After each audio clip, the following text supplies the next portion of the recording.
Good evening and welcome to Amplified episode 15. We are here at Batdorf and Bronson Coffee Roasters in Atlanta, Georgia with our star this evening, Mr. Ren Doughty, who is a legend in the coffee world and many other worlds, I've come to find out. Many other worlds. Many other worlds. And we're going to talk about a lot of those worlds tonight. Ren, thanks so much for having us to the roastery. It's just been amazing. Thank you for coming. It's going to be fun. Thanks. I want to take a moment. I got some sad news today, personally, that Dusty Hill from ZZ Top passed away in his sleep last night. And for me, that's a very, God, I don't know how to really talk about it, but ZZ Top was my first concert. Oh, wow. And I've been a fan for a long time. They're one of the bands that's just been kind of a part of my musical cloth for all these years. And there was a time when I had the opportunity to open up for them when I was playing with Corey Smith.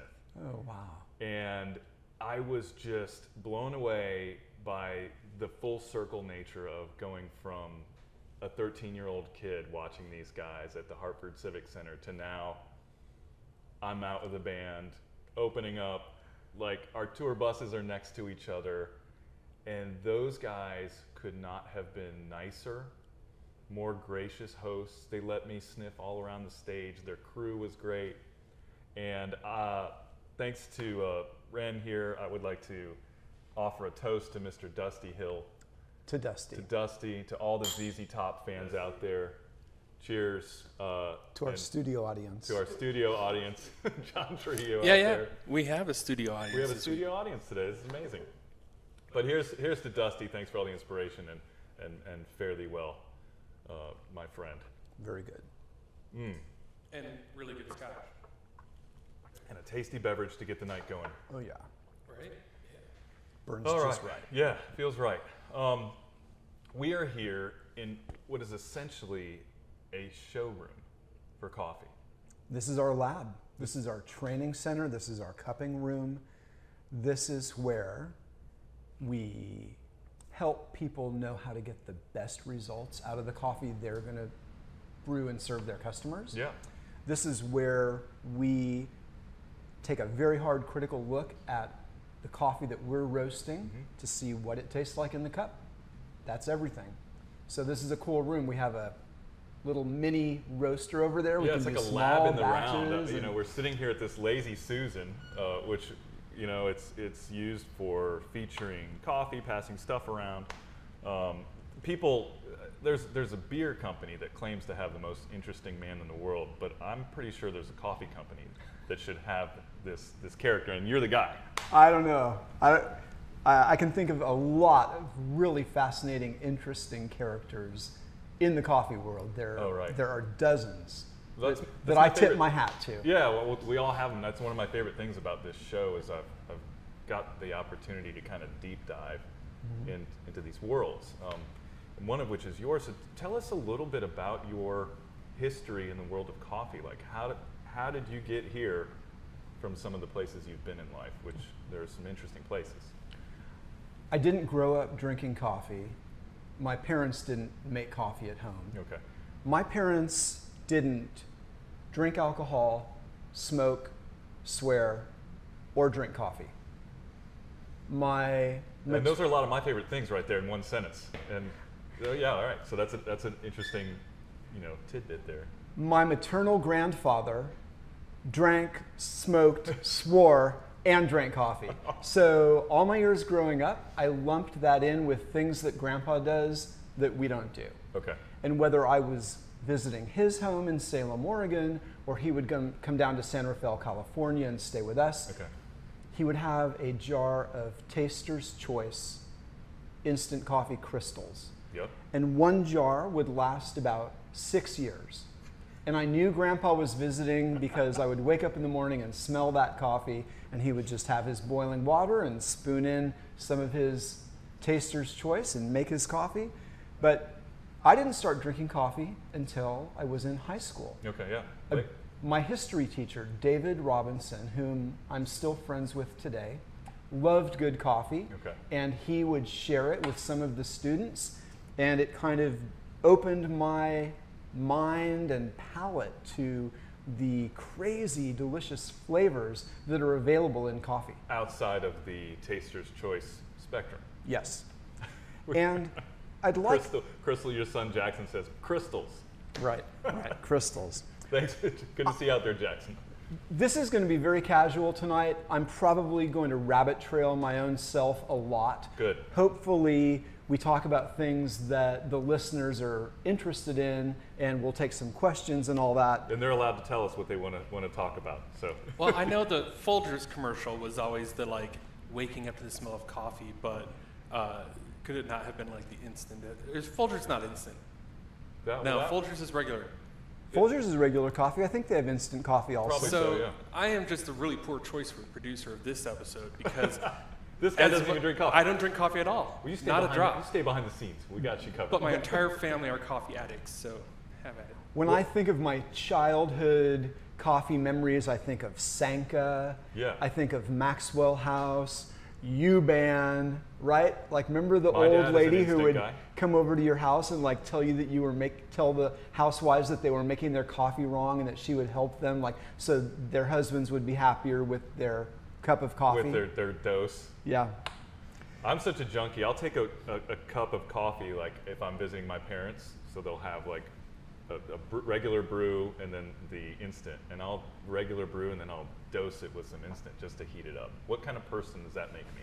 Is there a name for people like that? You're a scientist. Okay. You're an cup. experimenter. Quite seriously, back to the flavor of coffee. Yes, please. One thing I love to kind of try to empower people with is nobody needs to care what anybody else likes or doesn't like about a particular coffee. I want people to feel confident in kind of evaluating and examining what they're tasting. But it can be productive to try to come to a really good cup of coffee, clearing your mind of a specific target flavor. Okay. In other words, if you're just looking for a pinpoint bullseye, then you might miss some other fabulous coffee flavors that are out there because they don't specifically match your pinpoint. Or like your expectation of sorts as to what a good cup of coffee is. Good, in quotations of sorts. Yes. Right. I love my sister. She will probably watch this show. She's a wonderful, wonderful person. She wishes most coffee tasted like melted Breyer's coffee ice cream. Okay. And a lot of people like that. I had an old boss who called it pie in a cup, right? Like You're getting that caramel, vanilla, yummy, all that stuff. It's like it's dessert. Yeah, yeah. But often when you do that, you get very far away from the actual flavors intrinsic to and present in that particular coffee. That source, like the bean or the roast and all the variables that you guys work tirelessly to figure out. Exactly. If you can sweep your mind of what you're expecting a coffee to taste like and pretend Which like is what you're... we use this for, right? Right. Okay. This is our, what do they call this? It's like crackers. Yeah. So he's like essentially a sommelier of coffee. Is there a term? It's known as a palate cleanser. Palate cleanser. No, there are special tasters. They're called Q tasters. And those tasters earn this shirt, right? This is like the green jacket you can, of coffee tasting. You can earn this shirt. shirt. You can't buy this shirt, right? I'm a little jealous of that shirt. I love this shirt. I only wear it on the most special occasions, so I hope that you really feel the love. I am going to give... I feel it. It's crisp. It looks amazing. I'm going to give a plug to my friends Okay. at the Department of Brewology. Got that, everybody? Department of Brewology. Just like geology, but it's brewology. The Department of Brewology, Okay. They make the best coffee shirts and coffee gear, right. I mean, I think there's got to be a lot of coffee junkies out there. Right. So if you love coffee stuff or you love someone who loves coffee stuff, go to the Department of Brewology. They have a website. They have an Instagram. You will find more cool gifts for yourself or your friends than you can shake a bourbon at. Fantastic. Thanks for sharing that. Do you have any other, Well, let's talk about the shirt. Yeah. This is green coffee. Well, we've got a lot to talk about in the shirt here. You know, this is supposed to be what green coffee looks like. So you have your branches. Living, breathing coffee. You have your coffee cherries. The coffee bean is a seed, usually 2 seeds. Inside of a fruit of sorts, Inside of the fruit, which is the berries or cherries that you see on here. You also see a 5-petaled white blossom. Do we know anything else out there interesting that has 5 petals on it? Anybody in the chat? If you look at, let me see, here we go. There we go. If you look at our logo, our Corolla logo, it's the 5 white petals of the coffee blossom with the ripe coffee cherries peeking out behind. There they are. But that's what's on this shirt. And it's on the wall. I love this shirt. Yeah, that's great. We've got some coffee fans out there. Tim Chen's out there. He's what did you say, Tim? You're a hobby roaster. Oh, that's great. Cool. So he's doing it on his own. Right. Tim, where are you getting your green coffee? Let's see if we're gonna find out. Yeah. So, and Tim works with us. I can't remember, Tim, where you're located, but yeah, let us know where you're getting your stuff. Das Beautiful. He's probably talking about the flower, but yeah, everybody out there, let us know how are you making your coffee at home? Because one thing we're going to get to today is we're here to teach you how to make the perfect French press on your own. Yes, the coffee world is huge, but it's always nice to have something that can improve your coffee game. So tonight Most of us enjoyed it at home on our way out the door. So that's where you need to have the best cup of coffee, not where you're going in the afternoon. Right. Get it from the go. Right. I love that.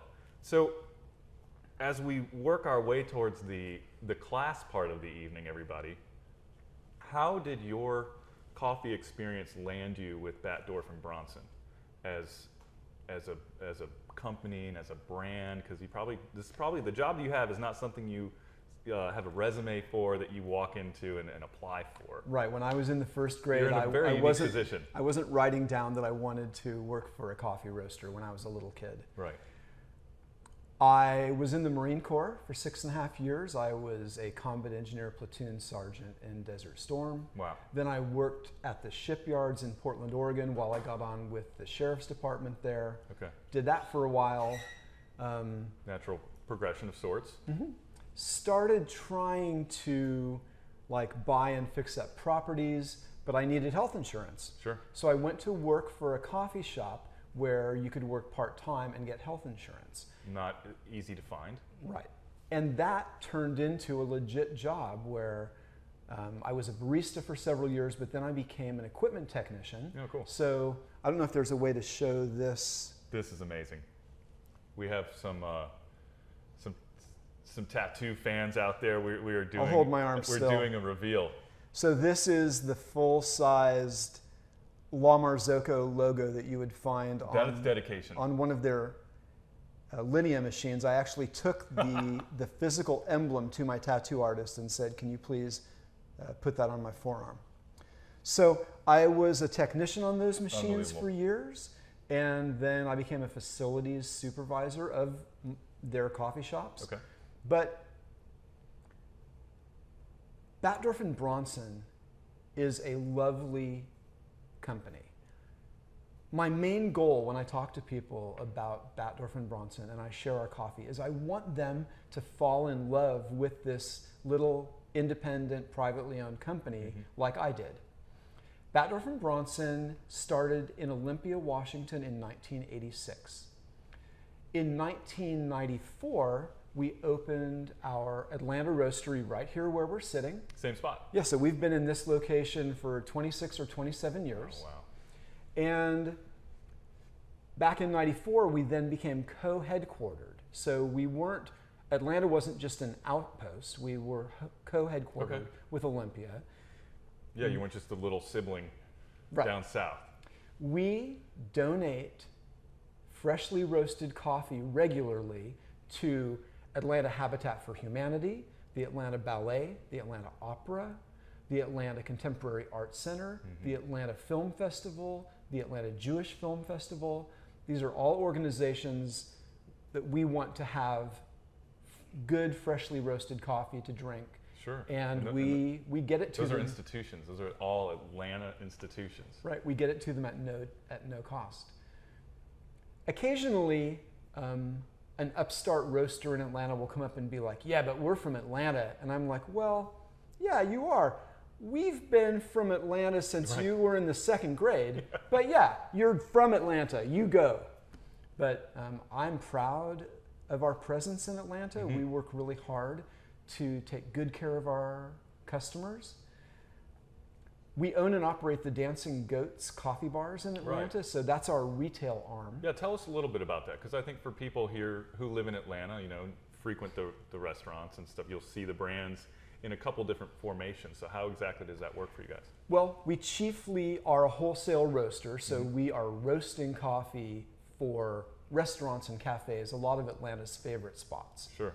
But we also have our own coffee shops, the Dancing Goats coffee bars. All of the employees who work there work for Batdorf and Bronson. Makes sense. When you go in there and you get a cup, let me turn that the right way, there we go. When you get a cup, it doesn't say Dancing Goats on it. Even when you're in a Dancing Goats, it says Batdorf and Bronson because we're all together. So one thing I love about our company is we roast to order. Whether you are a huge customer ordering hundreds of pounds of coffee a week, or you just go on our website and you order one pre-pack of coffee. That's amazing. I can't even start to understand how you would I could have picked this organize all that. Right. Oh, he's helping me out. Yeah. Jamie's tracking along with us. These are our pre-packs. Adele is asking, which of the Dancing Goats should she try first? Is that the location, or is there different Dancing Goats blends? Oh, they can go to any location that's closest to them.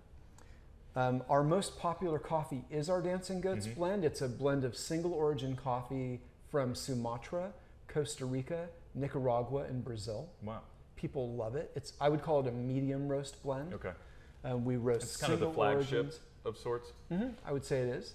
Great. But we have, I think of it as flavors of ice cream, right? If you go to a Baskin Robbins or a Swenson's or wherever you go for your ice cream, they have so many flavors, and you might like all of them, but you might have your favorites. If you love chocolate ice cream and you really want chocolate ice cream, the best peach ice cream in the world is only going to be so-so for you because you really love chocolate ice cream. Yeah, right. That's the standard, that control element of sorts, and then anything else is compared to it. So right, you can't be comparative in such a way. Right. So that makes sense. We have lighter roasts, darker roasts, blends, single origins, and I just want, I'm not a coffee snob. I want people to zero in on what they love and then love the heck out of it. Well, when I first met you a couple years ago, our friend Whirling Dervish, there's a good one, Jackson, yeah.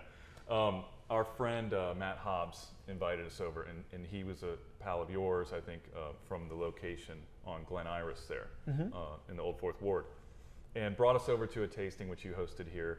And I was admittedly like... Jeremy came. Yes, and Jeremy as well. We did a little company trip out of it.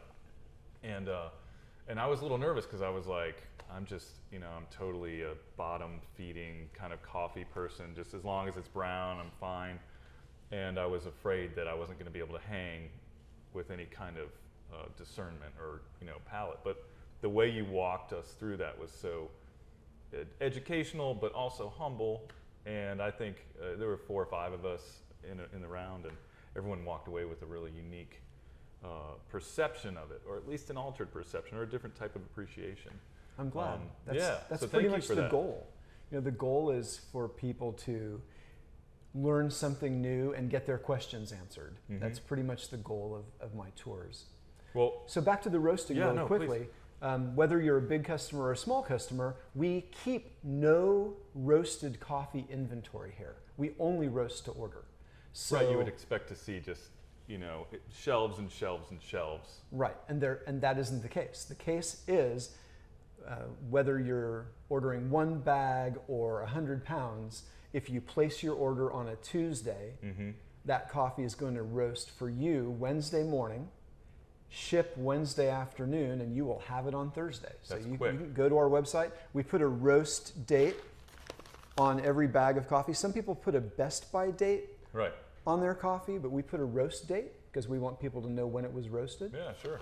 This coffee was roasted. When was this coffee roasted?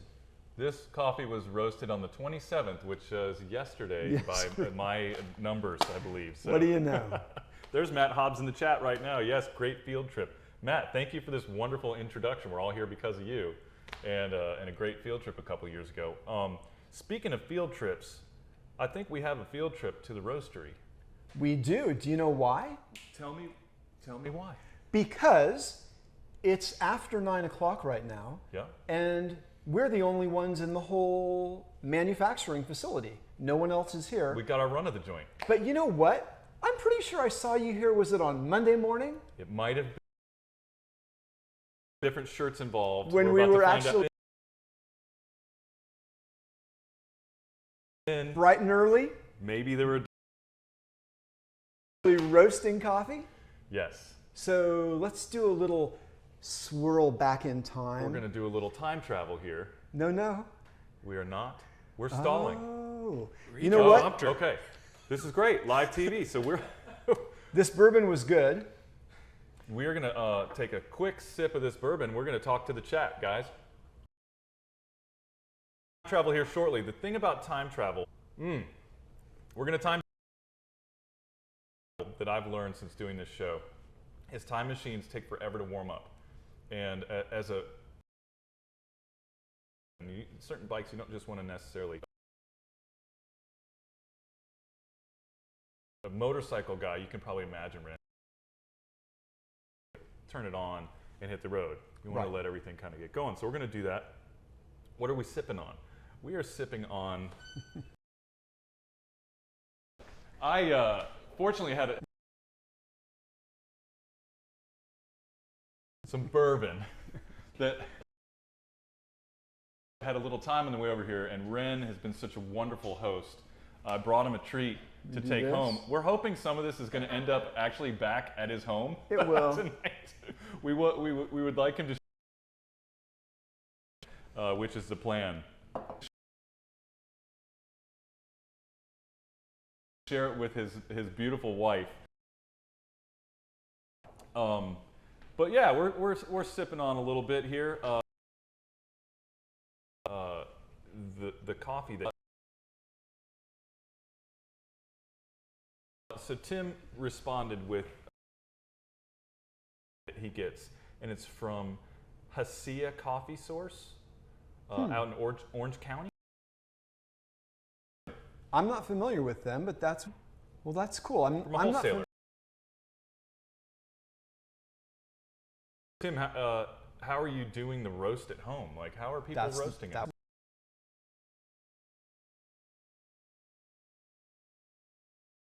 Wonderful. Yeah. That was my exact question. Yeah. Tim will catch up to us there on the chat and let us know about the roasting. Does anybody else have any questions for Ren while we're here, starting the time machine? Any questions about beans, coffee temperature? Oh, what about night coffee? Kathy Geyer coming in hot. Night coffee. Thank you, Kathy. I'll tell you about night coffee. There is... This is great. A singing clown who is dear to my heart. And for years, when he did his show, he would talk about night coffee. And he was... I would be out there with a big handbell and a cart and a coffee cart yelling. Well, you performed in the show, right? Right. Night coffee! Night coffee! Ring that bell. And I'm pouring coffee for Puddle's Pity Party. I'm pouring coffee for Lucky Yates. Yep. Well, as you know... These are Atlanta staples. For those of you who are in other parts of the world, Puddles is a clown who we all in Atlanta and now in the world adore. And he sings, but he doesn't speak. He's very shy. He only communicates through pantomime, which I must tell you on the Zoom calls makes business meetings very prolonged and drawn out. Right. Will he chat? he has to? No. Not like this, you know, just like this. Yeah, okay. So, anyway. That takes time. So we came out with a special Puddles Pity Party blend, and it was a huge success, but for many reasons, lots of people need a good decaf. Yeah. The man who hired me years ago for Batdorf Bronson, I've been with him almost 9 years now. Congrats. He said decaf coffee drinkers are the true fans because they're not doing it for the caffeine. They're only doing it for the flavor. So that makes sense. So we take our decaf very seriously. Our decaf is fabulous. Yeah, you're not cutting corners on it. And when Puddles decided that he wanted to offer a decaf, a Puddles Pity Party decaf, we had to call it Night Coffee. Night Coffee. So there you go. You can go on our website, and you can go to Puddles Pity Party website. You can order Puddles Pity Party blend, and you can order some Puddles Pity Party Night Coffee, which is a delicious decaf. Oh, that's great. And you know, my father and I share this. God, the chat's going hot right now. I can't even keep up. My father and I can both, like 9, 10 o'clock at night, have a cup of coffee and still sleep fine. I used to be able to until a few years ago, and then it actually did start keeping me up. It started to push the envelope, but so I'm more careful. If I'm going to have coffee late at night, I will often make a good cup of Batdorf Bronson decaf. Decaf, yeah. Night coffee. Night coffee. Amazing. So yeah, look out for that. Goes great with night pie. Yeah, right? Like, I can't ever, and I have that instinct too. Like when I have a dessert, I gotta have the coffee. And there's something about that offset. And I think there are a lot of different foods that really work better in tandem with something else. What is it about coffee that, and I could probably answer this too, but like really that offsets desserts and the things that pair with, like cigarettes. Well, coffee and cigarettes. It's its own complex flavor structure, and it's so different from the cigarette or different from the dessert. So it's just the contrast, pure contrast, regardless of the makeup of the contrast that helps it set other things off. You might find that if you're just drinking a cup of coffee, then you might want to have an Ethiopian coffee with all kinds of floral and berry notes. But if you're having a sweet dessert, maybe you just want something dark and stark, like an Italian roast or a French roast, because you want to counter the real sweetness of that dessert with that sip of coffee. That makes perfect sense. Counter or accentuate or, you know, balance, whatever. Yeah, balance. That's the key of life, right? Balancing anything. Well, thank you for that. And who do we have? Let's see who we have going on out here.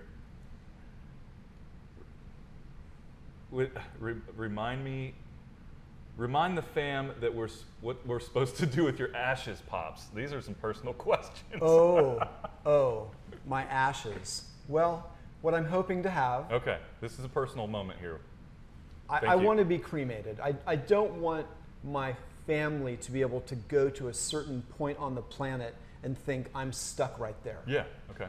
So I'll probably have some kind of fun memorial service where we tell stories and play some music and tell some more stories. But I'd like to have a nice espresso bar there. Yeah.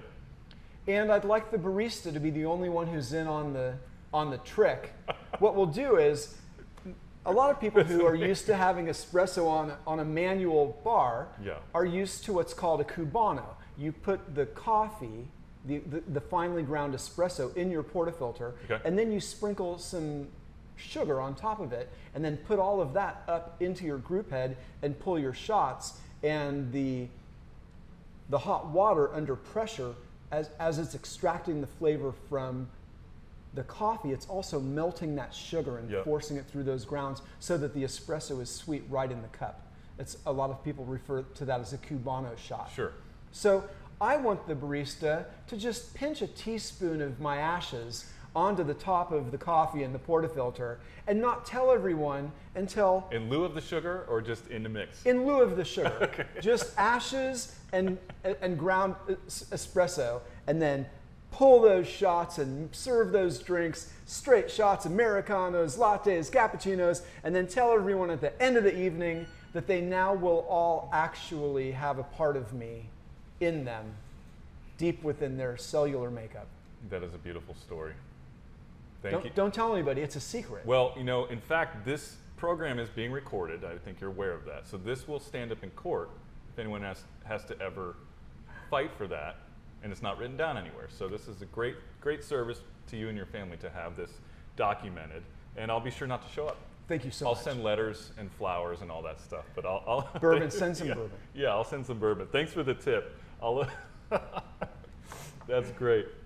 We said Night Coffee is a great band name out there from Matt O. Matt, thanks for the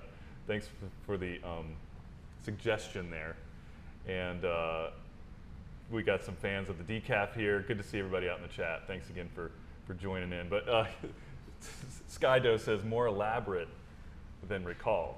Oh, well, I had to flesh it out a little bit. Yeah, because we need I have a plan. I mean, I've got a plan. Right, and it needed to be documented for posterity, so we got you covered. Okay, this is a question, right? We got one more question, then I think we're ready to time travel. Ren, can you enlighten us about espresso versus coffee? Yes, I can. And she says she believes there are some myths. Well, about the two. There probably are. The most basic place to start is that espresso is simply a brewing method. It doesn't really actually refer to the coffee that ends up in your shot glasses. Now, of course it is, but espresso is the brewing method, just like drip coffee or a Chemex or a French press or a mocha pot. Espresso is a brewing method where the machine has things that it's responsible for. The barista has things they are responsible for. So what's the machine responsible for? The machine is responsible for heating the water to about 200 degrees, having the water with a pump. Well, there's a pump that creates the pressure. The pressure is 9 bars, which is approximately 135 pounds per square inch of pressure for about 2 ounces or a little less of water being forced through this finely ground coffee that is in the coffee bed or the basket of your portafilter. There is no magic caffeine boost to espresso. Drip coffee, ounce for ounce, has as much caffeine in it as espresso does. It just doesn't have as strong a flavor because it wasn't brewed under pressure. So the pressure brings out the flavor. Right. Or changes it. One way to think of it is espresso to drip coffee is kind of like whiskey to beer. Now, in that case, the alcohol correlation breaks down like when you compare it to the caffeine. I'm only talking about flavor. But the espresso has a very strong flavor. The drip coffee is not as strong. The name Americano came because Americans traveling in Europe, the coffee was often too strong for them. They wanted it watered down a little bit. So now if you go to a coffee shop, order an Americano, you're going to get a few shots of espresso with some hot water added to bring it closer to the strength of a good cup of drip coffee. Got it. That makes sense. Thank you for clearing that up for us. You're welcome. I actually thought, I knew some of those answers, but so that's more about process. And we've got the light bulbs are going off in the chat here. Good. Well, I think that brings us to a great point where we can do some further investigation back in time. We should. And we're going to turn the time machine to the roastery, and we're going to go back and learn a few more things about the process. Let's do that. Great. Well, here we go, guys.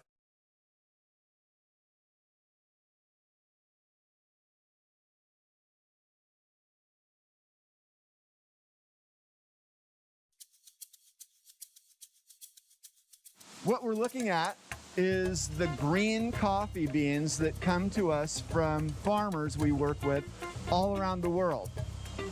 If you were to imagine a flat map of the world, coffee grows primarily in a 1,000-mile band centered on the equator.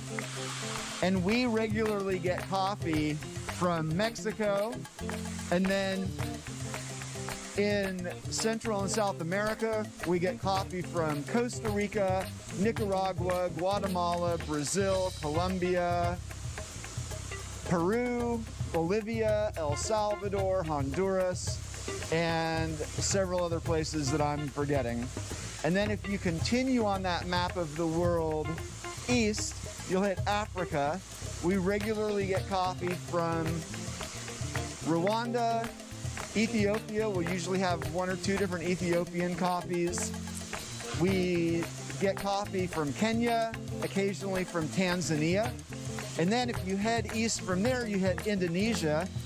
We regularly get coffee from Papua New Guinea, Java, Sulawesi, and Sumatra. And we get the coffee shipped here. One of the coolest things, in my opinion, about Batdorf and Bronson is we maintain no roasted coffee inventory. Every single bag of coffee we make in a day is for an order.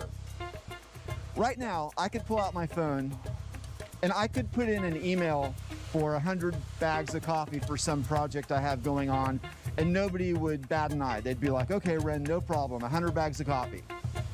But if I walked over to our rack and I just took one retail bag off of that rack, I just ruined somebody's order. By the end of the day, every single bag of coffee that we roast is accounted for. If you go to our website and you place a coffee order, your coffee will roast and ship the next roasting day. We roast Monday through Thursday. If you placed a coffee order on Monday and you live in the Atlanta metro area, your coffee order will roast Tuesday morning, ship Tuesday afternoon, you'll get it on Wednesday. And your coffee did not get plucked off of a shelf full of inventory somewhere. Your bag of coffee was literally roasted to order for you. So that's one of the things that I love about Batdorf and Bronson. I also love the art that comes on some of the bags. This particular bag is from Sumatra, and I love the tree and the stamp that they put on these bags of coffee. I actually have one of these bags hanging in my office. I love these bags from Bolivia. To me, they make me think about the circus. And these are bags of Bolivian pea berry. So this coffee, pea berry is a mutation. And some people think that pea berry coffee tastes extra good because it doesn't have the flat edges that a normal coffee bean or coffee seed has. So they think it gets a more even roasting, and it's just, you know, it's literally sorted by hand, sorted out, the pea berries are. And some people just love pea berry coffee and think that it's better. Other people think that it's the emperor's new clothes. And so I'm gonna leave that up to the online coffee discussion folks and to the people enjoying their coffee in their cup. Here's another bag I like. I like the overall design. I like the planet with the orbits down there. I like the fact that the colors are woven right into the fabric of the bag. Well, I mean the red and blue colors, the stripes. And then you've got the green ink over the black ink, and there's blue on there too with the planet. I just like that creativity, a little pride in bag production. To me, one of the most curious aspects of coffee roasting is actually economic. And I'm not throwing shade on how anyone likes to do things. I want everyone to do things the way they want. But it's an interesting economic fact that the lighter you roast your coffee, the less money you lose in the roasting process. So roasters actually have an economic incentive to roast their coffee lighter. Now, what do I mean by that? Well, when you're roasting coffee, the longer you roast it, the more moisture leaves the coffee bean. So the lighter those coffee beans get. And you sell coffee by weight. You sell it by the pound or by a 12-ounce bag. So the lighter you roast your coffee, the fewer beans it takes to weigh a pound or 12 ounces. And the darker you roast your coffee, the more coffee you have to put in there. So At Batdorf Bronson, we don't care about any of that. We're only roasting the coffee to see how it tastes in the cup. That's the only consideration. But a few years ago, when coffees started to be roasted lighter and lighter, I couldn't help wonder if some of that had to do with the fact that those coffee roasters were losing less money up the chimney in water weight by roasting their coffee lighter. It's really up to your taste. And there's another interesting thing. The whole conversation about caffeine in coffee and lighter roasted coffees having more caffeine, all of that is minuscule hogwash. And you know, part of it is, are you weighing your coffee when you brew your coffee? Are you scooping your coffee? Drink what you like. Don't worry about the caffeine content. The caffeine content from a light roast to a dark roast, the difference is infinitesimal. Just drink what you like. Okay, so what we're doing here is we're going to go through the entire roasting process, starting with green coffee that's in this bag. So, Brad, where is this coffee from? This is Ethiopian Guji, right? Yeah, Sidamo. This is a Sidamo region coffee from Ethiopia. It starts out green in the bag, and they will dump it into this grain elevator. And there are plastic scoops that go the full length of this belt all the way. And you'll see, if you stay looking here, you'll see those scoops in just a minute as the green coffee goes down. Now, you might look at this coffee and say, well, it's not really green, but it's green in the sense that it's raw. It's green in the sense that it's not cooked or roasted yet. So if you focus right in here, in a minute you'll be able to see those plastic scoops that are grabbing the coffee, and then they're taking the coffee up that chute, down that tube, and into this hopper up here. And it's probably not easy to see, but there's a little sight glass right there at the base of that hopper, and you can look in there and see that there's green coffee in there.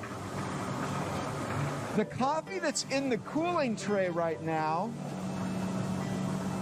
is already roasted. The bottom of this cooling tray is like an air hockey table. It's perforated, but instead of the air coming up, it's going down. The air is being drawn down to cool the coffee. When our roaster thinks that the coffee is room temperature, then they will turn on the destoner system. The destoner is creating lift, and I'll point to it empty here before we actually turn it on.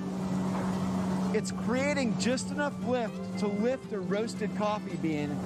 Anything heavier than that falls down in a tray. If you look right over here, you can come right into that little cup and all these rocks. This is all stuff that comes out of the coffee in the destoning process. We're literally destoning it, taking rocks out.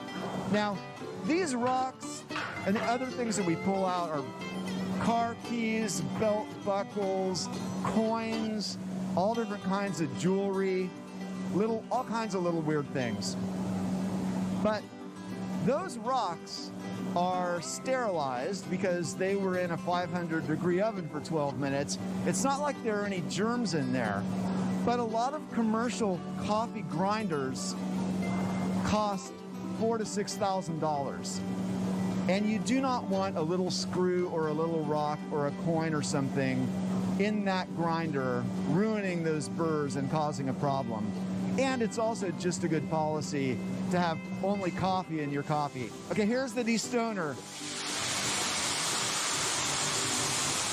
Here's the coffee in the cooling tray, goes down that little trap door, and then it gets sucked up kind of like Willy Wonka, and it's going up into a silo. And this is a lot of people's favorite part of the process to watch.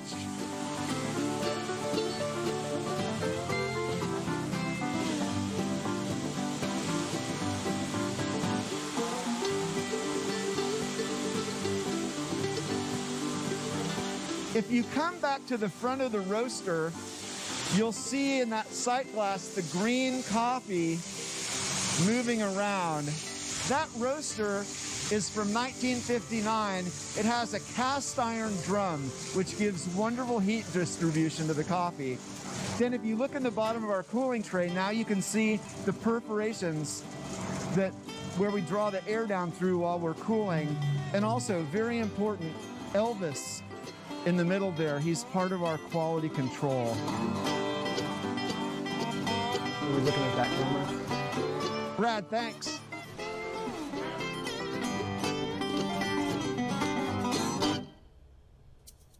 All right, welcome back to the future. That was a fun little trip there, Ren. Thanks for the journey through the roastery. That was fabulous. And we even had an Elvis sighting.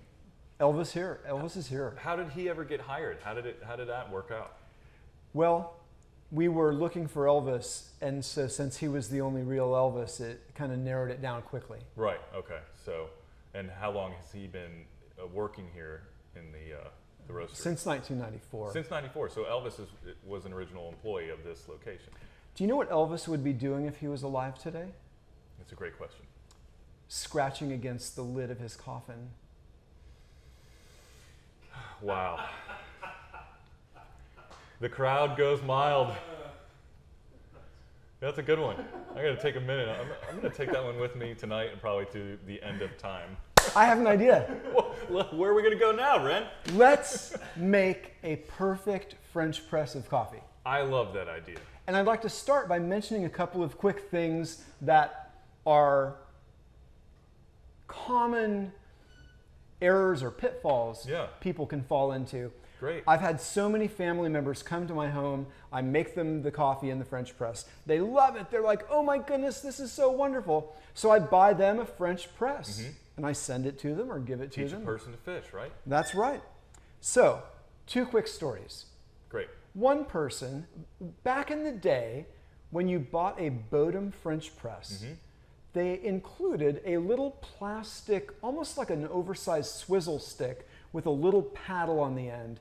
And this was so you could gently stir the wet grounds without having a metal implement potentially knock against the glass makes sense. carafe, right? So they included this plastic stir stick.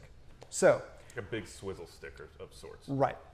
So I went to this person, I gave this person a French press. Okay. Then I went to this person's house on vacation, couldn't find the French press. Oh, busted.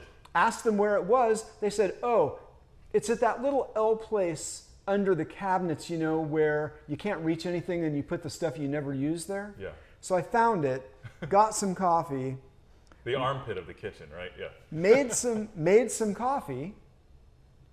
And this person said, this is so good, it never tastes like this when I make it. And I said, well, talk me through. How do you make it? And they said, well, I do all this, and then I take the little measuring scoop they included. I go, what measuring scoop? You know, the little blue one.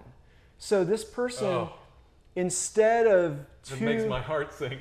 Instead of 2 tablespoon scoops of coffee going into the press, this person was basically balancing as much coffee as you could get like on a nickel, you know, per scoop. Yeah. And then of course the coffee tasted terrible because there wasn't enough coffee in their coffee. There's no juice in the juice. Right. So that's one pitfall. You Big have lesson. to have the right ratio. And that's one great thing about a French press.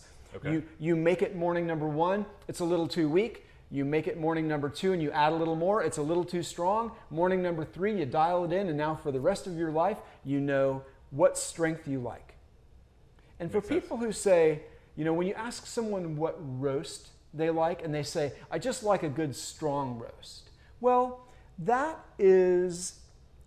math doesn't compute in a coffee person's world, because what they might mean is they prefer a dark roast. And they might like a strong brew of a dark roast. but you can make a strong brew of a very light roast, and you can make a weak brew of a dark roast, because strength is a function of ratio. How much water am I putting with my ground coffee? Okay. So that's like a formula. Water to beans. Are there like the 4 C's of coffee? You know, diamonds, but they're right.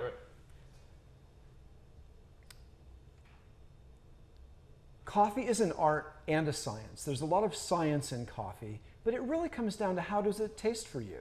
So I want people to feel the freedom to adjust their coffee so that they're making it the strength that they prefer. Right.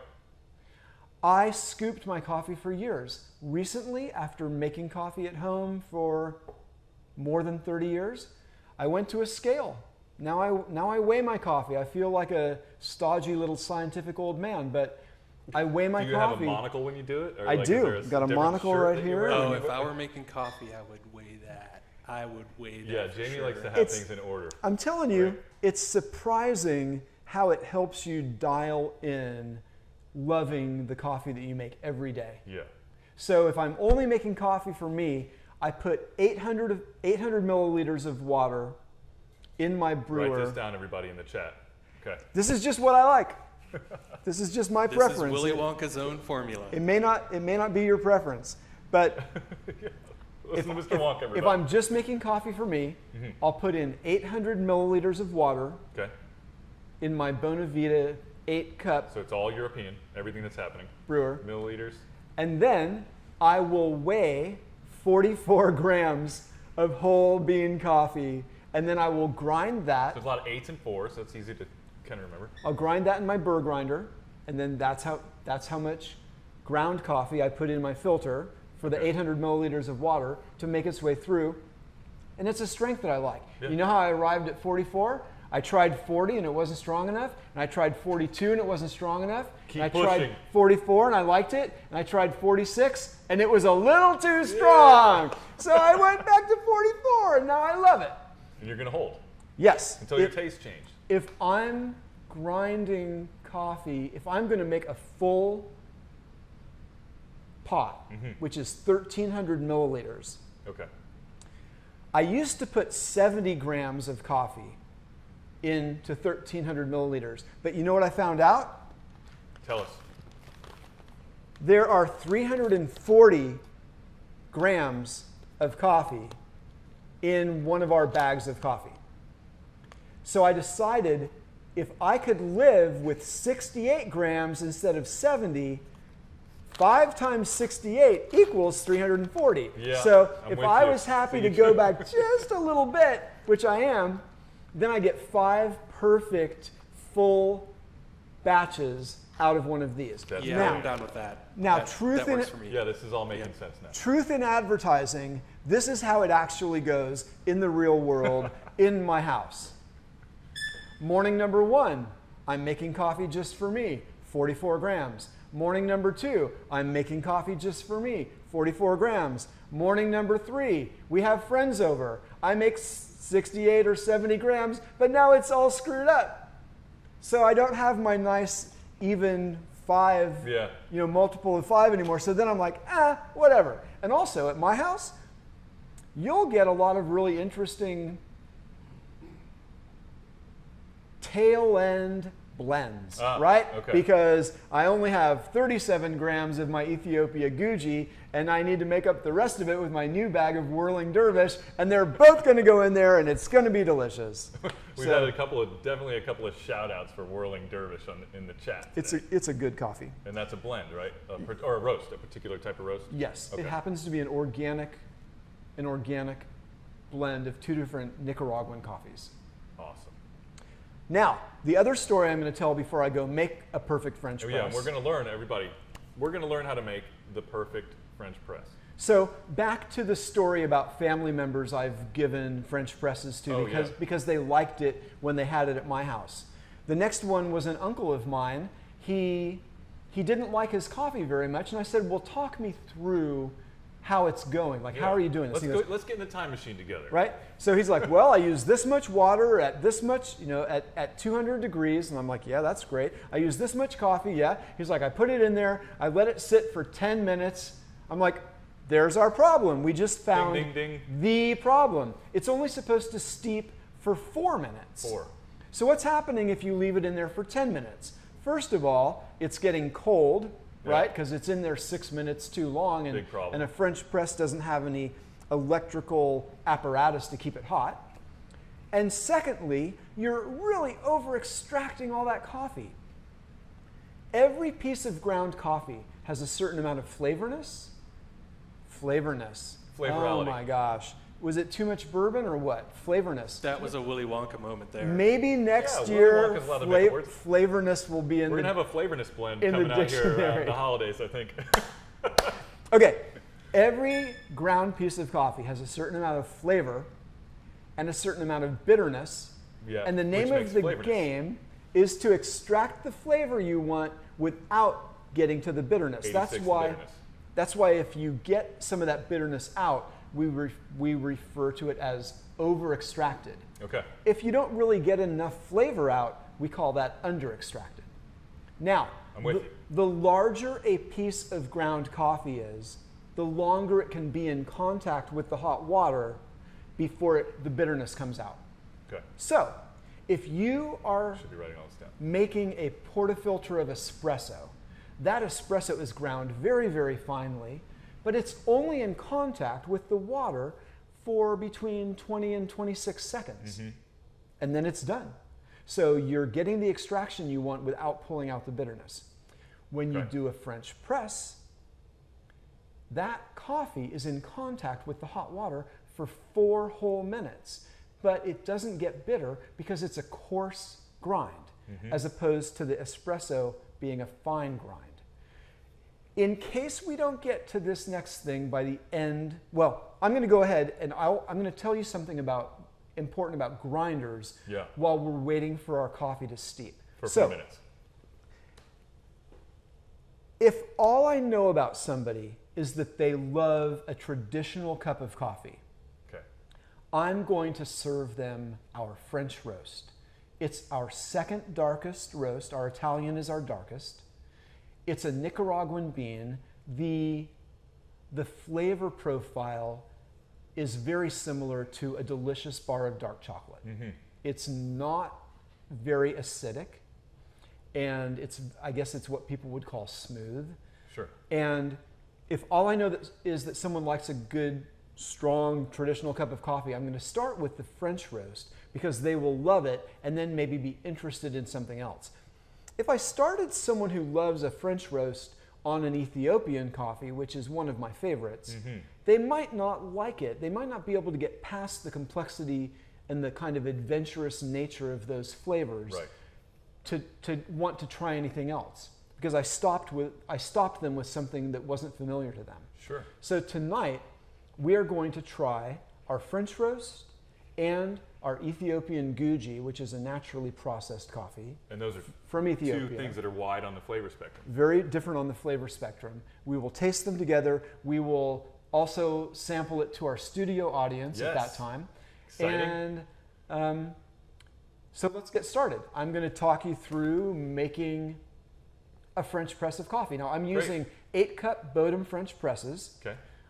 I eyeball the coffee because I've been doing this for so many years, but if you don't eyeball it, you should scoop it or weigh it. Mm-hmm. I already did that while we went back in the time machine and we were looking at the roasting process. Yeah, it was very efficient use of time. So now I'm going to grind the beans, but before I stand up and start doing that, I want to point something out important about the temperature of the water. Please. If you want to be careful about this, you should get a digital thermometer. You can buy one online for a few bucks. Is that something you could get at the pharmacy even? Maybe. Like one of those? Okay. Maybe. But they might not go up high enough. But you could definitely get it online. And you don't want the kind for an oven. You want just like a regular digital thermometer. Mm-hmm. Okay. Water boils at 212 degrees. Many people will boil their water, and then as soon as it stops boiling, pour it into their French press. Yep.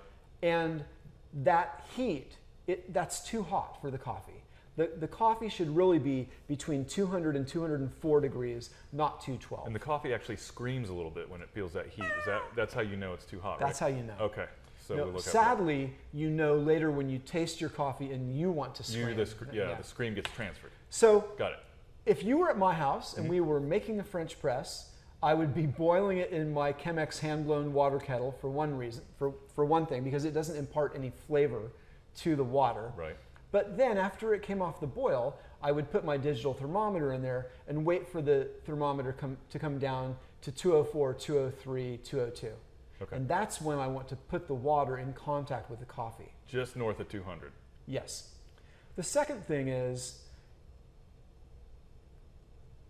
you don't want to stir the heck out of your wet coffee before you press it. Which seems like, that just seems like a natural thing that you would want to do. Make sure the coffee all touches the water. Well, you do want it to all touch the water, but okay. you don't want it to all sink to the bottom prematurely. And if you stir the heck out of it, all those coffee grounds are going to sink. Okay. And then when you're doing the press, you're not even really pushing any grounds through the water. You're just getting the screen down to the bottom where the grounds have already been waiting for you for the last 4 minutes. Got it. So what I will do is I will set my timer for 4 minutes. I will pour the water in and swirl the grounds in the water.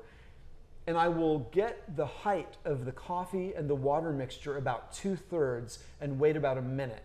Okay. Then I will put a little more water in, and just the act of putting a little more water in will knock a lot of the air out of those grounds that had already been wetted. You want to make sure on a French press you do not bring your mixture up to the point where the spout has begun. Otherwise, when you start to press it down, your coffee slurry mixture will shoot out of that spout and make a mess, and you don't need that. Yeah, no. Ain't nobody got time for that. Ain't nobody got time for that. Right. Places to be. Right. Coffee to drink. So I will put the water in the coffee so that it's 2/3, swirl it around, wait for about a minute, and then I will put a little more water in so that the level is just below the spout. Okay. I'll put the top of the press on. When the timer goes off at 4 minutes, then I'll press the plungers down and you have perfect French press coffee. So I'm going to go ahead and get that started. We're going to see it happen. Right. Wow. So this is my Ethiopian coffee. I've got my ditting set for French press, and I'm going to start the. We were going to take a second here and introduce our studio audience here. John Trujillo, welcome to the show. Hello, John. Yeah, we got a studio audience member here. It's a beautiful shirt, Ren. Well, thank you so much.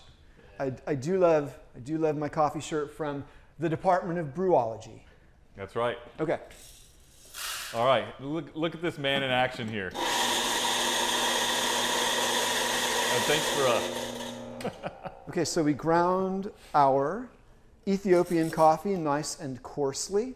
And appreciate everybody in the chat transcribing the instructions, because I'm going to copy paste this.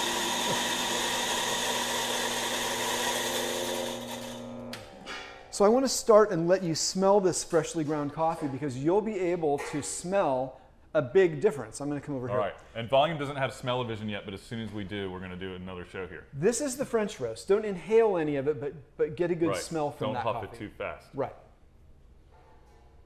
Okay? It's familiar. So that's a Nicaraguan bean to a fairly dark roast. And that smells more like my grandmother's kitchen than probably most coffees. Right, that is a more traditional flavor. Yeah. This is the Ethiopian. Yeah, quite different. Quite different, right? We promise everybody in the chat it's quite different. So I'm going to go put some hot water in these. Yep. And set my clock. I'm going to turn on my iPhone and set this. I'm going to start the 4 minutes. There he is. And I'm going to put this hot water in here. I love following this guy around in his lab. It's amazing. I'm going to swirl it around, but not fill it all the way up as high as I want. And so you can see, because this coffee is so fresh, a lot of water is getting held in these grounds. Okay. And you can even see some volatility, like a little volcano action happening as the water is interacting with this. I see the volatility right there. Yes. So the timer is running. I'm going to take a moment while this rests for a minute. It just like did a little... The volatility just settled down. Yeah, did a little release, and now it's coming down a little bit. Yeah. But right now, On this press, the water, or the air and the coffee floating on top of the water mixture is about here. On this one, it's about here. In a minute, when I put a little more water in there, it's not going to rise only because I'm putting in more water. It's going to rise because I'm also knocking some of this air out and making more room for more water. But I'm going to make sure I stop before I get to the bottom of these spouts. Quick lesson, I'll sit down again. Quick lesson about grinders. Little spinny blade grinders do not do you any favors. Right. They are indiscriminately grinding that coffee. You think it's one size, but it's actually a huge spectrum of sizes. And every piece in there that is finer than it should be for your brewing method is making your coffee bitter. Okay. The number one thing most people can do at home if they don't own a burr grinder, burr is B-U-R-R, all right, is they need to buy a burr grinder. You can get an inexpensive one online for 40 to 50 bucks. I'm partial to a company called Baratza out of Seattle, B-A-R-A-T-Z-A. Okay. I don't have any official affiliation with them. I don't get any brownie points for we're not mentioning getting them. kickbacks here yet.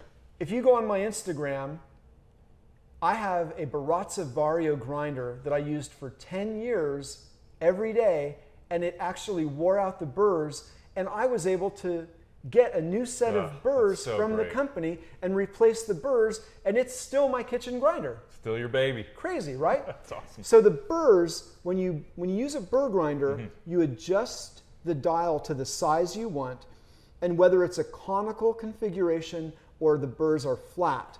They're a certain distance apart. The beans go through one time, they get ground to a uniform size, that's it. In a spinny blade grinder, they're getting ground and reground and reground and reground. And if you took a pinch of the blade grinder coffee, some of it would be pulverized almost to dust, and that's making your coffee not very good. No bueno, guys. Well, how many minutes are we in here? Is anyone watching the clock? I got 50 seconds. Okay. These are 50 and very important seconds.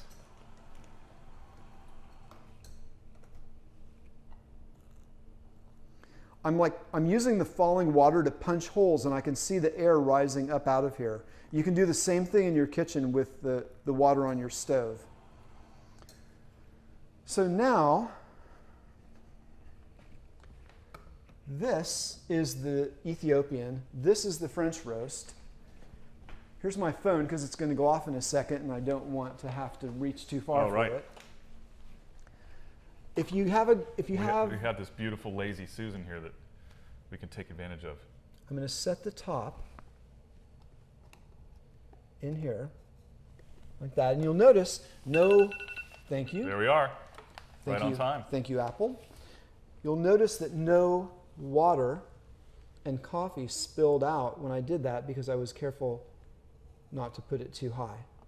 So now we are going to just carefully and gently press all those grounds down to the bottom. The screen in the press is acting as your coffee filter. And I already have labeled these cups. So we are going to start with our French roast. I'm going to have the first cup because Skydo says, definitely do try this at home. These experiments you should all try at home, absolutely. My kids have been brewing coffee since they could walk. I can't wait to try the flavorness of these. Okay, so that's a great. Well, first of all, thank you. Or assess the flavorness. I like that. Okay. I like that. We'll make that a word. We don't flavor any of our coffees. Got it. When you look at a bag of our coffee and it talks about flavor notes, those are the notes that we pick up that are intrinsic to that coffee. The notes you sing after you taste the flavor. Okay. It's just the variety and then the way that we have roasted it. Okay. Like nobody is the boss wine of you. Or perfumes. Right. Yeah. Exactly right. Nobody is the boss of you. Nobody gets to tell you what to like.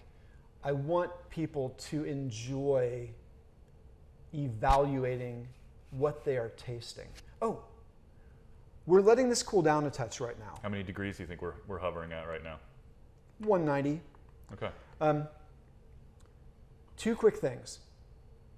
First of all, so many people will say, well, the coffee tastes different when it's hot.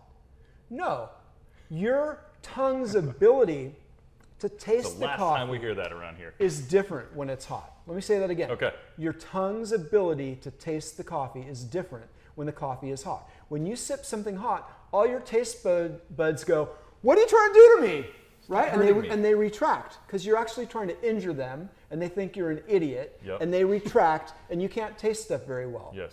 By the time the coffee cools down a little bit, you're like, oh, well, now I can taste all these things. And your tongue's like, yeah, because you're not trying to burn us, so we're going to reward you by letting you taste this accurately. Now, what about people like me who admittedly will drink room temperature coffee, I do that. I almost prefer it because I can ingest it faster. I love a cup of room temperature coffee if I got to start with it when it was hot. Okay, so you have to have started with the pure Kind sense, of. and then you'll just Usually. continue to work your way back. All right. My oldest daughter, whom I love, sometimes would come in the morning before I had made coffee, but there was still coffee in the pot from yesterday. And I would cringe, right, because she's pouring this cup of coffee, and she would look at me quite seriously and go, Dad, yesterday's Batdorf is better than most people's today's coffee. I'm like, I okay. will attest to that. You know, I love how before telling that, he qualifies the story by saying, my oldest daughter, whom I love. I do. Because now I'm going to, bash on you and on the air. Questionable coffee So, behavior. darling, I love you, but your coffee behavior is... She's in there too, maybe.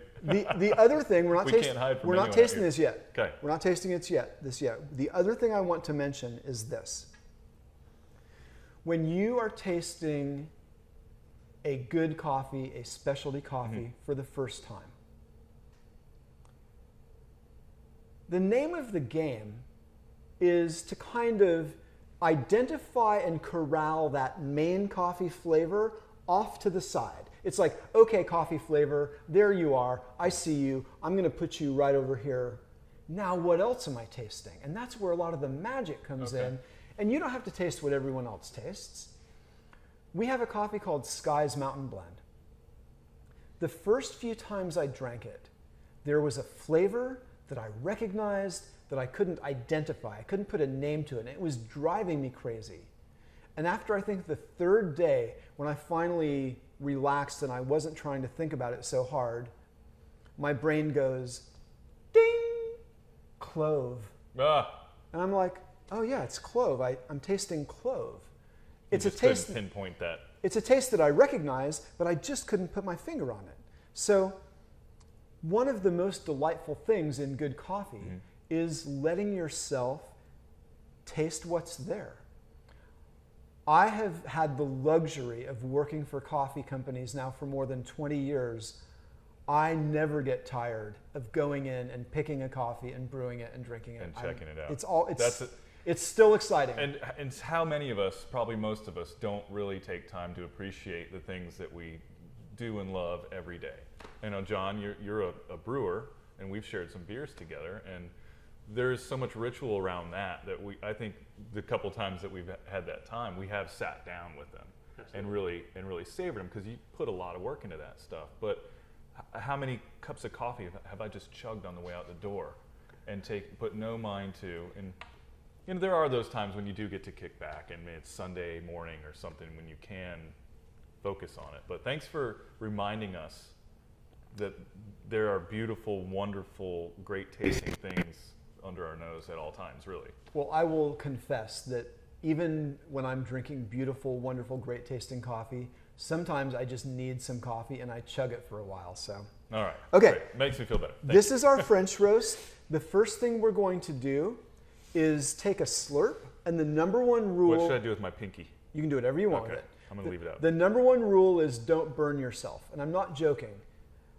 You are trying to start taking air in and then get a little bit of coffee off the surface and kind of aerate your whole mouth. And I want you to notice something that's fascinating.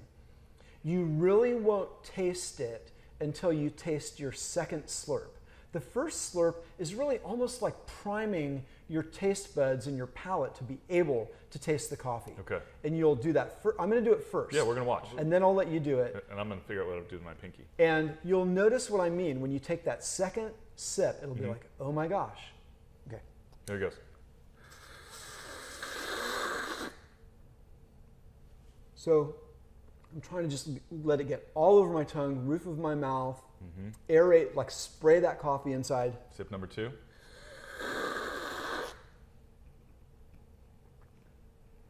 And then just sit with it. There it is. So go ahead.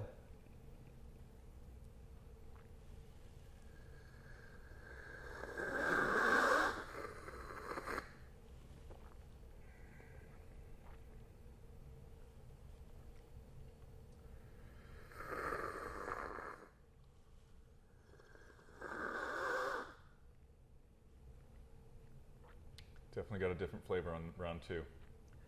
I don't like posturing. I don't like pretense. I don't like the emperor's new clothes. Whenever I'm mentioning something that I'm tasting, it's because I'm doing a brain scan of this coffee and like mentioning things I'm actually tasting. So and now it's hot, but it's not too hot. We waited for, knock the edge off a little bit. Right. So for me, there's a little bit of like the essence of a rose. There's a little bit of caramel. There's a little bit of brown sugar, but mostly cocoa. Kind of like that dark chocolate you were talking about. I'll mention one more thing. This coffee has only had 1 day to degas because it just roasted yesterday. So in another day, these flavors will have settled down even a little bit more. There's a hint of grassy flavor, like if you imagine making tea out of some dried field grass. It's not unpleasant, but Right. it's not necessarily what you want in your coffee. There's a little hint of that in here that will be gone by tomorrow. Okay. So you like it once it's roasted a day to kind of sit. Touch of straw, maybe. And then also you might want to swirl. In a French press, you have insoluble solids, which are not grounds that escaped the filter. It's just some of that pulverized coffee that gives a little body to your coffee. Yeah, right. And what some people might refer to as the mouthfeel. Is that right? Exactly. I read an ice cream recipe book from Ben and Jerry's Ice Cream a few years ago, and they mentioned that for their chocolate ice cream, the mouthfeel is as important to them as the flavor. Yeah. So Makes when sense. I'm drinking a French pressed coffee, when I get down about halfway, I'll usually swirl it before I sip it to reincorporate those solids back into the coffee. And while you keep enjoying this, I'm going to pour our Ethiopian. It's nice to have a little perk in the evening here. Little night coffee. Yeah, a little That's not decaf. knocked coffee, and you can see some of those solids of sorts in there, which I'm not mad at. I think I taste Tucson 1980. Tucson 1980, John. Tell us about that. It's my child. When I was young, there's some kind of. It reminds me of some smell that Some conjuring. from my past. Yeah, for sure. Tucson. Yeah. Is there a location where you might have come in contact with this smell? Like a family member home, or Probably like my father. Yeah. Yeah. So as I let this slowly kind of leave my mouth, definitely it tastes very similar to if I have a high quality bar of dark chocolate, that same aftertaste. Yep. And it's delightful. It's comforting and bold and smooth and not acidic and not bitter. But it's also, it doesn't have as broad a range of flavors, but a lot of people like that in their coffee. They, This is a cup of coffee. A cup of coffee? This is it. I've been friends with Alton Brown for a while, motorcycles and coffee, and I would let him try these crazy coffees, and he'd kind of get that stern look on his face and say, I just want my coffee to taste like coffee. Well, our French roast is for people who want their coffee to taste like coffee. Yep. Also, you can go Grandma's Kitchen. You can go to altonbrown.com and buy a bag of Multitasker, which is Alton's dream I blend. read about that the other day when I was doing a little homework on you. What is that all about? Alton came to us and asked for 5 actually, single origin coffees, Okay. roasted. We gave them to him in 2-pound bags. He experimented on his own, brewed them in different methods, tried them in different ratios to each other, came up with his own blend that is his perfect cup of coffee anytime you brew it, any time of day. He named it Multitasker. Okay. He did the artwork for the bag. Cool. And if you go to altonbrown.com, you click on his coffee, it'll take you to our website. And again, we don't have any roasted coffee multitasker inventory. If you, this is happening on a Wednesday. You go to the website and it gets sent into the queue. Yeah, it gets sent to the queue. It'll roast the next roast day, and you'll get it the day after that or whenever the shipping comes to you from our roastery. Oh, that's cool. Okay, so now All right. we are totally changing gears. We're changing different parts of the world. We're going from Nicaragua to Ethiopia, but we're also changing. Are we taking a time machine? We are. Okay. But a time machine where we don't have to like cue the tape. Yeah, right. So now what we're doing is we're also changing the processing method of the coffee beans. The French roast is made from a Nicaraguan coffee bean where the pulp was removed with a washing process. Okay. This is a naturally processed coffee. That's coffee land jargon, meaning that the coffee cherries with the pulp were allowed to sit out in the sun for a long time and let the sun dry the pulp off of the coffee cherry. That makes sense. So first of all, These, if for everyone looking, these are the coffee cherries that we're speaking of right there. yes.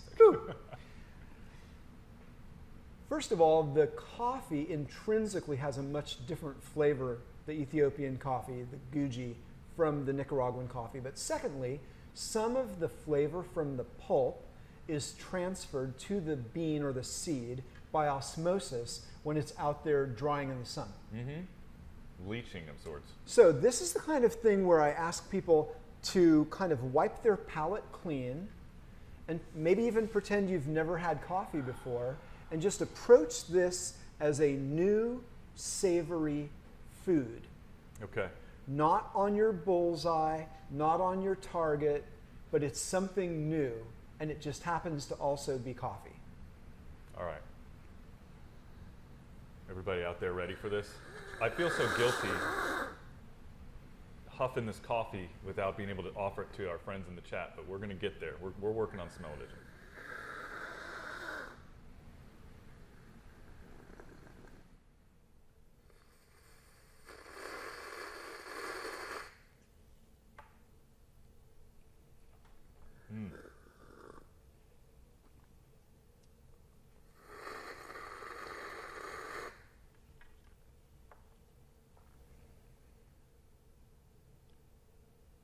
I feel like it got a little sweeter the second time around.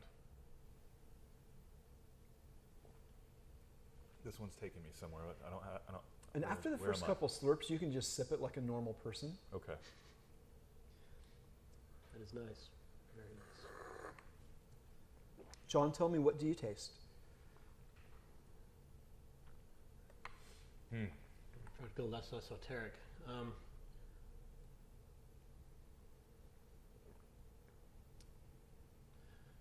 Almost a tea quality, but not tanniny. A little bit of floral. What kind of floral? No, I'm not sure. Let's see. I don't know if I can articulate that very well. Well, there's like an elevated brightness to it, where the other one felt like grounded and like heavier in a sense. It's not necessarily the best adjective, but it like it had an earthiness to it. And while this, you taste the earth in nature, it's almost like, I feel like a person who describes music as a color or whatever, but to me this has a higher altitude, a lightness and air to it in the flavor, whereas the other one was more just stout. It's more brighter. on the top. It's brighter for sure. Top. So it hits the front of my mouth rather than the back, in a sense. I am not trying to control you by the power of suggestion, but if I wipe my brain and my palate clear, and then I just try to ask myself, what floral note am I picking up? For me, it's gardenia. And I know there are probably people watching thinking, oh, come on, gardenia! But really, I mean, when I think about different scents of different flowers. I scream usually like that when I smell gardenias because that's one of my favorite flowers. Gardenias drive me nuts in the best way. Like, they just light me up. I remember the first time I smelled a gardenia and knew what the hell it was. Mm-hmm. Now I can almost tell you where every gardenia plant is in our neighborhood. Oh, wow. From our walks, because I rip them off from my neighbors to take them home, but I appreciate them so much. This is and by rip off, I mean clip a little couple here and there. This is the Ethiopia, the one with this sticker on it right here. This has a G on it for Guji. Mm. So if you want more of the Ethiopian, you can have more. But while you're sipping and thinking, I want to mention something. So good. When people hear acidity in cookbooks, mm-hmm. they usually like it, right? They want that acidity that gives the range that they're looking for to their dish. When they hear acidity in coffee, they don't like it, but they need to like it. I often will use the term brightness because we're not talking about bitterness. We're talking about acidity. If you have a sweet tart, candy, and then you imagine it mm-hmm. with no tart, now it's just a Smartie. Now it's just a little boring sugar candy. It has no range. It's a Werther's. Yeah. You want some acidity in your coffee. And the Ethiopia has much more acidity in it, natural brightness, a broader range. It's like the treble notes in your chord. Yeah, so the other one is more like a piece of the piano, and this is sort of a wider, top end. Mm-hmm. It's a good analogy. I would like to take one, I don't know how quickly we're going to wrap up, but I want to mention one thing to people about when they go shopping for coffee, how can they quickly qualify great. the coffee that they're shopping for? Right, yeah, how do you navigate all the options? Right, so we know that coffee is grown primarily, and I mentioned that in the little clip, mm-hmm. right? It's grown primarily in a 1,000-mile band centered on the equator. They don't grow coffee in France. They don't grow coffee in Italy. When you get French roast or Italian roast, mm-hmm. it's only referring to a roast method or a roast degree.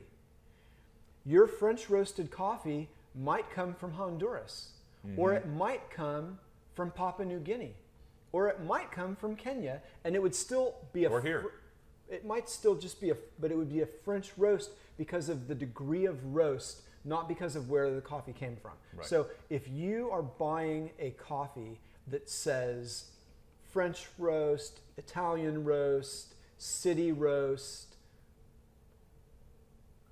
you will need to do a little more homework to figure out where the green coffee came mm-hmm. from. Now, if you like that coffee, write down in the note on your phone, I bought this coffee, I made it like this, I liked it. If you buy a coffee that has some kind of geographic name, like in this case, Guatemala El Volcan, okay? This is a single origin coffee. Every coffee bean in this bag came from one of those big burlap bags from a specific farm. Single origin. Every bean in here is from the same origin. That's all it means. Now, the name of the coffee doesn't tell you the roast degree. Maybe there's some other information on the bag or the website. You might just have to try it. You might just have to buy a bag and try it and see if you like it or not. Go on an adventure. Get in your time machine. Have some fun. The other way to quickly recognize a coffee is that if it has some crazy name that isn't really related to a roast style or a geographic spot, mm-hmm. like, I don't know, Dancing Goats or Whirling Dervish or Bohemian Blend, that is referring to a particular blend that roaster has created because they think that, like the notes in a guitar chord, mm-hmm. where the chord is deeper and richer than each of those individual notes on their own, we think the blend is a better overall flavor. It has better flavorness than just those coffees on their own. That makes perfect sense to me. So that's a quick way to assess what you're looking at on the shelf. Is it a roast style? Is it a single origin, geographic location, or is it a blend from that particular roaster? And maybe if it is a blend, they gave you a clue on the bag. Okay, Dancing Goats right here. Tasting notes: cherry, chocolate, and spice. You may not taste those. That's what we taste. You may taste more. I like all less, those things. Whatever. But it's like a little bit of a legend, like on a map. Sure. What you might find in here. Well, that is some brilliant insight. Thank you. I didn't come up with any of this. I'm just like an avid student, and I like talking about it. I would call you certainly a thought leader and an expert in coffee. Cheers, John, Cheers. to our studio audience and producer Jamie over there. Coffeeless by choice, but that's okay. We still love you. He had some bourbon. Yeah, he drank some brown juice. You know, I don't drink coffee, but it's interesting, like the notes that you're talking about. I do a different kind of note blending in the fragrance realm. And a lot of the parallels between fragrance and coffees and wine too. So much complexity. Perils and parallels. Indeed. Because I mean, you would not want like a gardenia scent mixed with, some other white floral. That would just be too much. Too much. Bad news bears. Speaking of, certainly not on a first date. I sent you a cue, but gardenias, by the way, are in the same plant family as coffee. Are you crazy? I didn't know that. Producer Jamie, resident nerd. Jamie is teaching us what's up tonight. Wikipedia. Well, I love it. What family? Do we know what family that is? Is there like a It's called Rubiaceae. All right. So, I don't know how to spell it, but it sounds amazing. Yeah, it's Latin. So Rubiaceae or Ceae. Lots of vowels. Lots and lots of vowels. What a cool piece of coffee knowledge that we can take with us Family tonight. of flowering plants, commonly known as the coffee madder or bedstraw family. Hey, all right. Hey. Maybe we'll get in some gardenias into some of these brews one of these days. It sounds good to me. Speaking of the coffee family, which I feel very lucky to be in your coffee home today. A couple years ago when Matt Hobbs brought us over here, we left so inspired by the experience that Matt wrote a song about the origin of the Dancing Goats. No way. Yes.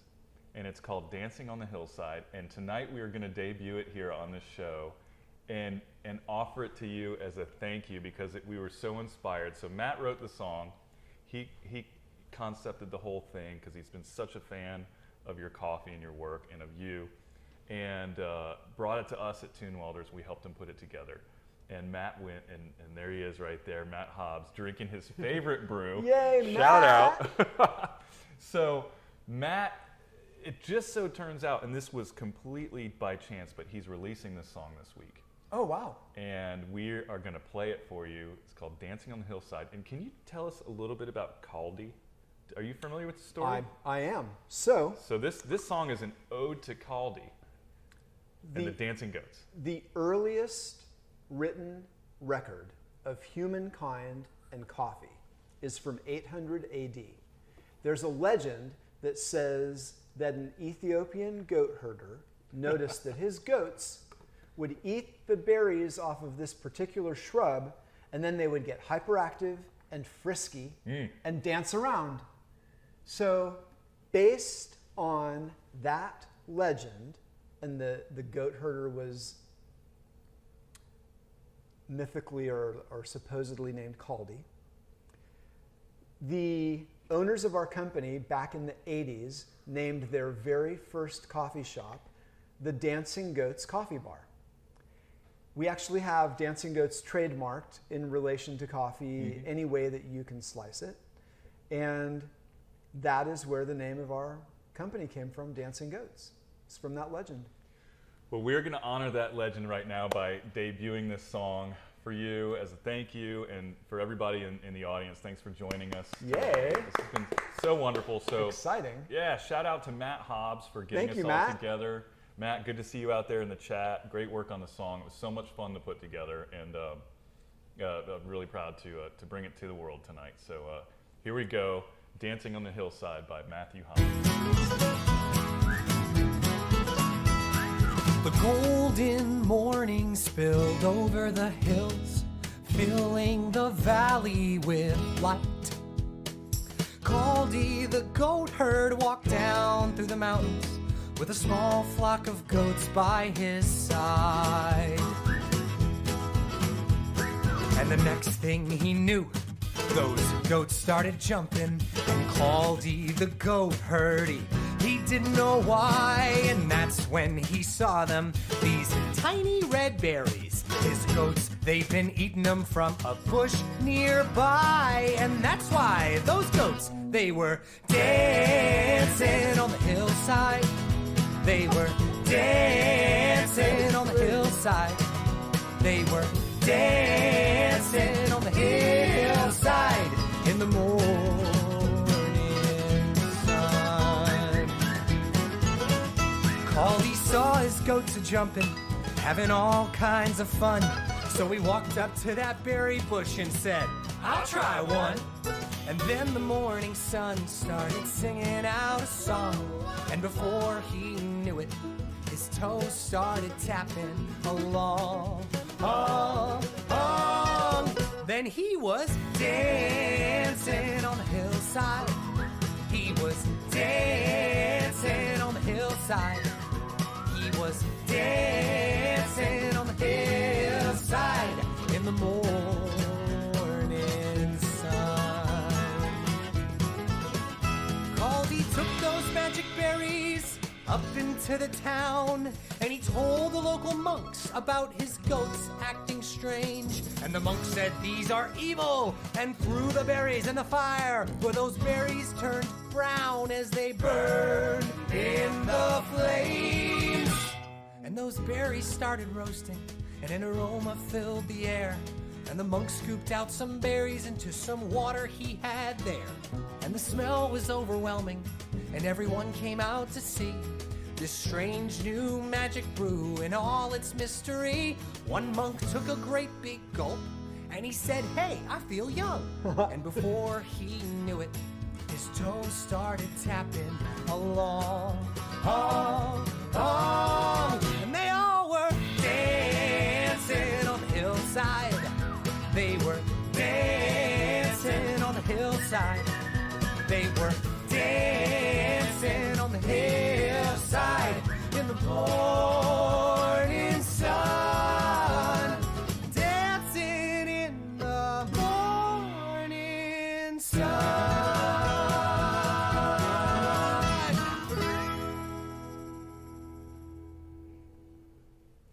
That was All right. glorious. Hey, cheers. Thanks again for having us. That was beautiful. Matt, thank you. That was Yeah. so cool. Way to go, Hobbs, for getting it done. And thanks to all the guys at Toon Welders for helping that out. It was a lot of fun to put together, and really proud to share that with you tonight, Ren. And thanks to everyone at Batdorf and Bronson for letting us come in here to the secret lab and enjoy some of this brew. John, our studio audience, good to see you as always. Thank you. Yeah, thanks so much. And you know, I got to think that there's still a lot to learn, Ren. So For me, I regularly buy books that teach me new things about coffee. it's probably changing and evolving every day, the craft and the trends and the tastes that people are going for. So I look forward to seeing you again and learning more from you here in your at your headquarters. So to everybody in the chat, thanks for joining us. Thanks for the contributions. It was great to see some family out there and to reminisce a little bit and to learn more about your feelings on mortality. Remember, the best espresso you'll ever have will be at my memorial. Well, hopefully I make it. But cheers to that. Cheers. Again, thanks again for having us. And we will see you guys out there in the chat on the next episode. And look forward to having some more coffee here at Batdorf and Bronson and Dancing Goats in Atlanta. And by all means, if you guys need to get a hold of Ren or looking for some coffee, go ahead and send me an email at amplified@volume.com, and we'll make sure everyone's linked up and gets what they need. So until then, we will see you guys all next Wednesday. Over and out from Batdorf and Bronson. Thank you for joining us. Appreciate it. Thanks, Bye. everybody.